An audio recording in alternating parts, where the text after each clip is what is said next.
going, guys? Today I wanted to do something a little bit different. So I'm talking to you from the top of my roof deck here in Puerto Rico. I donned my adventure hat. I donned my safari shirt, which has been on an actual safari. I put on my biggest machete, because you never know what's gonna happen up here. Even though we're 5 floors up, you just don't know. And I'm gonna give you a little tour of my roof deck, give you some of the tips on what I'm doing to plant everything, my survival garden, some of that sort of stuff. Some of you might remember from a few years ago, I did a foraging video on when I was living in Florida on my sister's farm. So this is sort of like you could say it's a follow-up to that, or you could just say it's, you know, I'm just into growing plants and stuff in general. So it's a little part of my plan B, a little part of my, you know, survival instincts, and a little bit of that power I like to feel is having some source of food around me just in case of an emergency. Never know what's gonna happen. So let's start in this corner right here where I have a moringa tree. Some of you might have heard of the moringa tree, which is a really great survival food because it's just super nutrient dense, and you can eat the leaves. The roots apparently can be used for some sort of water purification. I'm not 100% on all the details there. You can eat it raw or cooked. It's like spinach. It's got a bunch of nutrients in it. Vitamin A. I think there's some omegas in there. Definitely some flavonoids. What do they call them? The antioxidants and vitamin C, stuff like that. It's got like a little, it was like nutty at first and then it gets a little spicy. It's good. It's really good. So, oh, and it has a lot of protein in it too. That's why they're planting a lot of these in Africa, and it's been getting really popular as a survival food. So grew this one from seed, cut it off at the top there at some point. I'll talk a little bit about this later. I've had a little issues growing these. They're a little bit finickier than people seem to make out online, but you know, great plant to have. Down here you can see that I've kind of let the weeds go, and that reason is that this weed is actually wild purslane. So what I like to do is, you know, don't fight nature. If a weed that you can eat plants itself, just let it go. And it doesn't look the best right now, but at other points when it was big like this, it looked better. And it's got these thick, you know, meaty leaves, which again are really good for you. Really good, packed with vitamins. You know, same sort of stuff. It's definitely got vitamin C. It's got the vitamin A. This one has omega-3s. And the only issue with purslane is if you has a lot of oxalic acid, and so that can form crystals. If you have like gout or other issues, then sometimes it's you don't want to eat too much of it. But really great. Another one that's a lot like spinach. So let the weeds, the plant itself, let the weeds do their work. Yeah, so don't pay too much attention to this aloe. I'll show you another one in a minute. I just replanted this one, so it's looking a little rough right now, but it's coming back. You can see it's coming back. These things take over, which is great. Right here, just planted this. So I found this in the forest, and I believe that's a tiny little breadfruit tree. I could be wrong, and it could be a jackfruit tree. I took it off of a rotting jackfruit and it had started growing, so I decided to plant it here. It fixes nitrogen, which means it takes nitrogen out of the atmosphere and puts it into the soil, and these are tomato plants, which like to use a lot of nitrogen. They're good companion plants, so decided to do that. And here is a little baby almond tree that I liberated from, well, I won't say exactly where, but I liberated it from nature. It was, you know, it wasn't gonna survive. It had all its brothers and sisters around it choking it, so I gave it a fighting chance. And this is an almond tree that is common in Puerto Rico. I've only taken like one almond so far and broken it up and eaten it, and it tasted like an almond. But so this will obviously be a few years before it gives me any fruit or anything like that. But you know, they say the best time to plant a tree was 20 years ago. Second best time is today. So with that, let's continue on. I'm gonna stay away from this area because what we have is some sort of like tiny little dove-looking thing, and it laid some eggs over there, and they recently hatched. I'm gonna keep quiet. No, just kidding. But there's some babies over there, so I don't want to scare it away or whatever. That's why there's some weeds over there. That's what I'll go with. That's why there's some weeds. And scallions, which you can basically like can't kill. These have been here for a while, and we just keep taking some scallions, and then you can see they start growing again. Well, you can't really see it right now because we just took them, but the scallions will just grow right back. And don't look at these sad plants. I'll show a better picture of the marigolds when they were at their prime. Try to pretend that I'm a perfect green thumb over here. We got our aloe, which I didn't even realize until recently that, I don't know if the sun's in your eyes or not, but they grow these giant asparagus looking stalks with these flowers on them. So that's cool, and it's especially cool because we've attracted some hummingbirds. We've seen some cute little hummingbirds up here. I'll show you a video of that, and that's just really cool. I like nature. Even a few floors up, you can have some nature. So back there, a little bit of dandelion, which I've kind of let go. Which yeah, I did actually plant it. I mean, it's another weed, but dandelion's it's really good for you. It's a little bitter though, so I haven't really done much with it. And then I'm going to take you over. Prickly pears back there. That's like a little tribute to the farm I used to live on. Little prickly pear plantation, and those are actually edible. You can cut them open. I guess they taste like green beans or something. I've only had one once, and I ended up getting a little cactus bird stuck in my lips. But apparently these ones don't have the big spikes like the other ones, so you can eat these ones easier. That was something actually in the other foraging video I did on this channel. I mentioned that, and somebody told me that there's actually different types of the prickly pears. I was eating the wrong one. Don't eat the full-on cactus, apparently. It's not poisonous or anything, it's just, it has cactus points in it, so might want to avoid that. Another great emergency food, though. It's just going to keep growing, providing that, you know, emergency scenario thing. Down here, I got my basil growing in, and actually, so I got a few things here. So first, I need to pick this because this is more of that purslane, which loves to plant itself everywhere, which is great because again, it's good for you. It tastes good. It tastes like spinach basically, but you know, I've never had kidney stones or anything, so I'm not too worried about eating too much of it. I just like to prove to you in these videos that I'm not like totally full of crap. But actually, good time to mention, don't take anything I say as like expert advice or anything. Don't just go eating weeds. You could absolutely end up killing yourself. Actually, interesting, there's another different type of purslane right here. So we got two different types of wild purslane that planted itself in my little garden here. But what I'm intentionally growing here is basil. And yeah, in the mint family, it's great. You can make drinks out of it. You can put it in anything. You know what basil is. You can do whatever you want with basil. Over here, this is a little component I added. So even on a roof deck, I'm not really in a city, but if you're in a city and you have a nice big roof deck and you want to still compost, this is a barrel composter. So it's got a couple different sections here, and you fill up one section, and then when that's filled, you start filling the other section. And then that one's composting. While you fill it, you give it a little turn to turn it. And so online, people will say that these can compost stuff in as little as 2 weeks. That is absolutely not true. I don't think you're gonna get a 2-week compost out of anything. But if you are diligent about turning it and you got that critical mass in there, you might get a month or something. I don't know.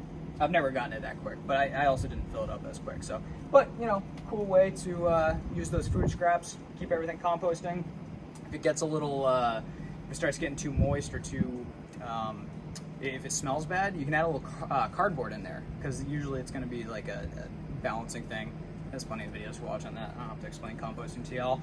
But let me take you over to the rest of my roof deck garden and show you what else I got over here. So, come under the canopy here.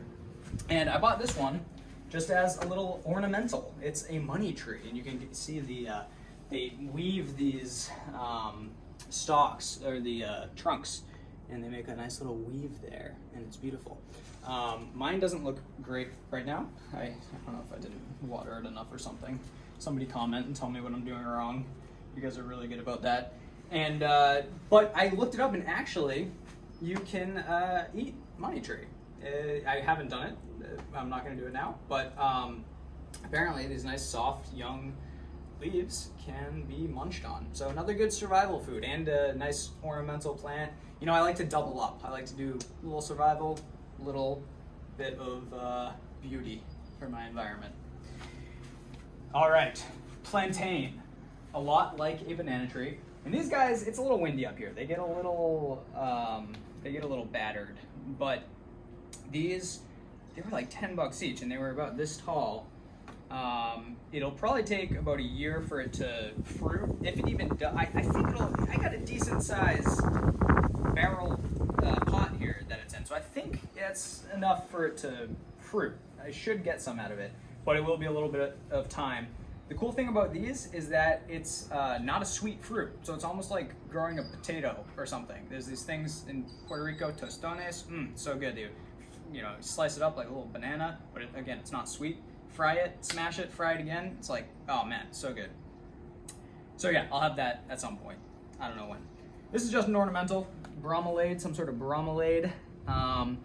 Over here, I have a LUFFA gourd vine growing, and you know, that was included in my moringa seeds when I bought the moringa seeds. It was like a free gift, and it said LUFFA, and I was like, this is imagine if it grew loofahs. And it turns out it does. I didn't realize loofahs actually grow on plants. I'll get to that later because I have a bigger loofah vine over there and I can show it to you. But for now, just another comment on allowing wild edible stuff to plant itself. This is wood sorrel. It looks like 4-leaf clovers, or actually 3-leaf clovers, but it is called wood sorrel. And this is also edible. There might be another thing about not eating too much of it. Again, it might have some sort of stuff in it that builds up in your system, but it's a little sour. It's kind of cool. Good little taste to sprinkle in there.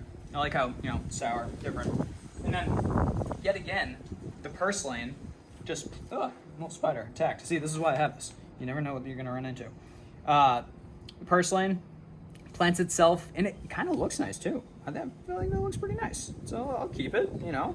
Again, don't fight nature. Let it work for you. All right, let us continue on. Got another, oh, there's my friend, the little blackbird over there. He likes to come visit, and his friends, sometimes they get a little intimidating. Another plantain. This one's just ornamental. It's a ARECA palm, but it looks really nice. Got to have some palms. And it's really hot up here. The sun, it's brutal. It's just got this like, you know, white reflecting everything. So add some greenery, reflect some of that. The bromeliad, more of that wood sorrel. Over here, I'm gonna get back to, actually, whatever, I'll just do it now. So this is a LUFFA vine. And again, it doesn't look the prettiest because I kind of let it go at some points, but you can see these LUFFA gourds growing on it. And there's a small one down here that looks nice and thick and healthy. So these you can eat when they're young. It's like a squash type thing. But if you let them dry out on the vine and then peel them apart, you get a loofah. This grew on this vine, isn't it? And you know, it's got the chambers in there, and it's like spongy material, and yeah, it's just a loofah. They grow on vines. I had no idea before I started doing this, and you know, wash yourself. And I think it would be a good idea to.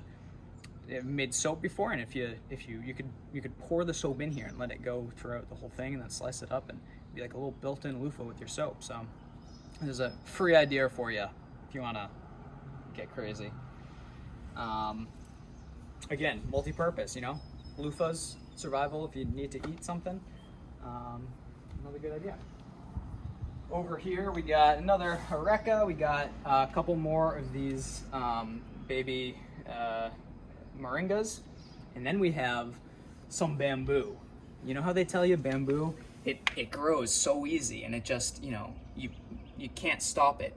It's been a year, and that's like a few inches tall. I was severely disappointed. Actually, this ended up doing better when it was overrun with weeds, because I think it was shielding it or something. But someday I will have bamboo. And if you look really closely, you might see some little tiny pandas in there, because a lot of people don't know this, but pandas actually grow from a larva in any bamboo. You can see if YouTube slaps a disinformation disclaimer on this video for that. A little bit more not as good looking bamboo. And then I'm gonna take you over to more of these, you know what, before I get to the moringas, let me just talk about the yucca here. And it's not a yucca or cassava, as you might know it. That's something different, but this is called a yucca, or again, I'm probably pronouncing it wrong, but just tell me in the comments, like I generally pronounce things wrong in these videos, and you guys always are great at pointing that out. So anyway, YUCCA, and again, usually an ornamental plant, but you can eat the baby leaves. So, you know, why not? Double up, get that survival food in there with your beauty. All right, now back to the moringas. Everybody's excited about moringas, and actually, if you look really closely over here, I was looking at this earlier, and you got these flowers on here, beautiful white flowers, and you see there's a white spider eating a bee. Apparently, he hasn't heard about the shortage of honeybees, and this poor little honeybee is just trying to pollinate my flowers for me. Gets yanked in by the scary spider, and so I'm over here ready to just pick these up and start eating them. I almost toss a spider in my mouth, but you can eat. Make sure there's no spiders ready to attack me. You can eat the buds, and similar taste, you know, kind of spicy. You can eat the whole flowers. Again, I'm hoping I'm not going to be attacked by a spider. Any spiders in there? I mean, extra protein if it is. Oh, I think. Oh no, this is just some little. There's more spice than the leaves, I think, but it still has that good, all those good vitamins and stuff I was talking about earlier. These tend to do better when I cut them off. So again, I cut this one off, and then it grew these 3 stalks. So that tends to make them perform better, which I'll probably have to do with this one, because you can see I got some, I think, you know, I call them suckers down here. So I think it's kind of just like run its course up here. These are bigger leaves, and so I think these are gonna have probably a different flavor a little bit as well. It's a little, you know, a little thicker and not as tender as the other ones. What do you guys think I should start an ASMR channel on this? Me eating wild plants on my deck. All right, and then we have the fruit or seed pod of the moringa, and yet another edible part. So what I'm gonna do today, I've never done this before. I've never eaten the seeds from the moringa. So today, this is why I have this. This is, you know, super, well, that and the spider. But you always need as big of a machete as you can possibly find, even for these little cuts. This wouldn't at all be easier if I had a smaller knife. There we go. Oops, brought a couple leaves with it. Can't let them go to waste. Just get my vitamins. Who needs a multivitamin when you have moringa trees? So let me take you over. We'll cut this open. You can experience it with me for the first time. So probably get the sun in front of me a little bit, just to. Oh, see, another spider. This is why you need giant machetes for tiny little spiders. All right, so well, I don't know. Let's see what's inside this thing. Let's just give it a little pop.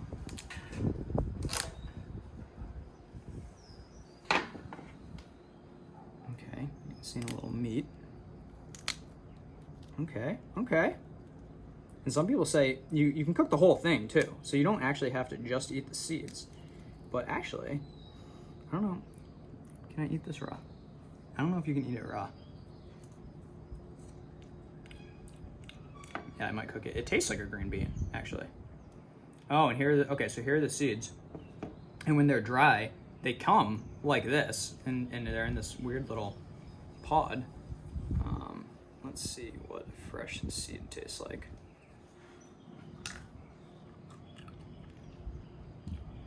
A little bitter.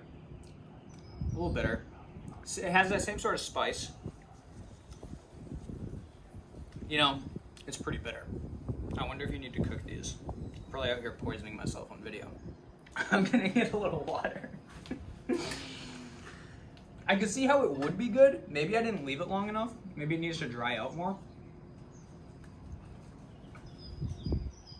Apparently, I did look it up to make sure it was edible.